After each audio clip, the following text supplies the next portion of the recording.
Adjusting entries are journal entries made at the end of the accounting period to make sure revenues and expenses are recorded in the correct period.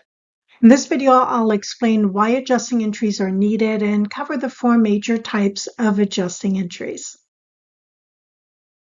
The biggest reason why we need adjusting entries is timing. Cash often does not move at the same time that revenue is earned or expenses are incurred. However, earned revenue and incurred expenses are the cornerstones of the accrual basis of accounting, and they ensure that expenses are matched with the revenue they help generate.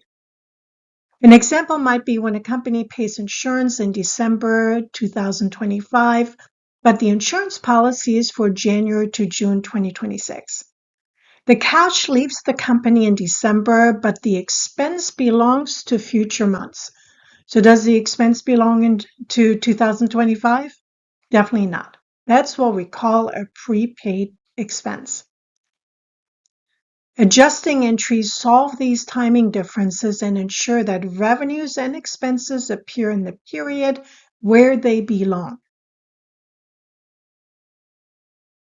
All adjusting entries fall into 4 categories. The first question to ask is, did cash happen before or after the revenue or expenses? If cash happened first, we call it a deferral. If the work or activity happened first, we call it an accrual. This gives us 4 possibilities: prepaid expenses, accrued expenses, unearned revenue, and accrued revenue.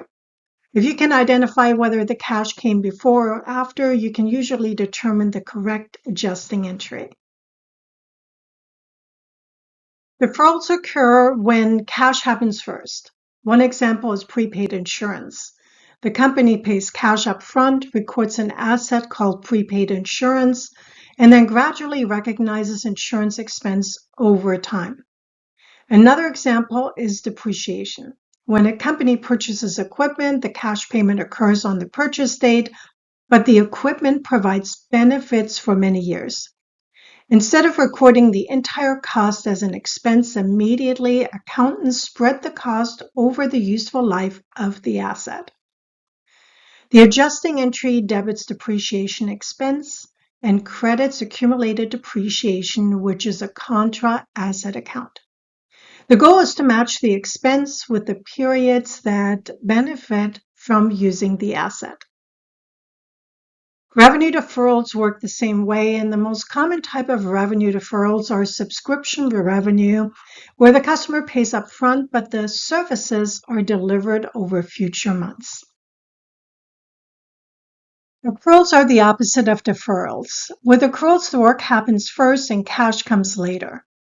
For accrued expenses, employees may have already worked, utilities may have already been consumed, or interest may have already accumulated, even though payment hasn't been made yet.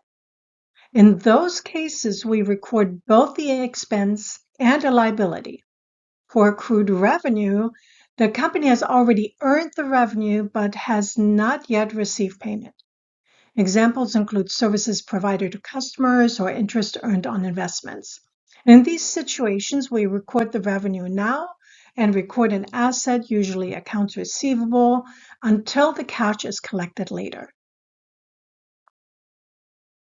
Adjusting entries move amounts from the balance sheet to the income statement as time passes. Assets such as prepaid insurance become expenses. Liabilities such as wages payable become expenses that are recognized in the proper period. Unearned revenue gradually becomes earned revenue. And after recording the adjusting entries, the entries are posted to the general ledger and then used to prepare the financial statements. The entire purpose of adjusting entries is to ensure that the financial statements accurately reflect what happened during the accounting period.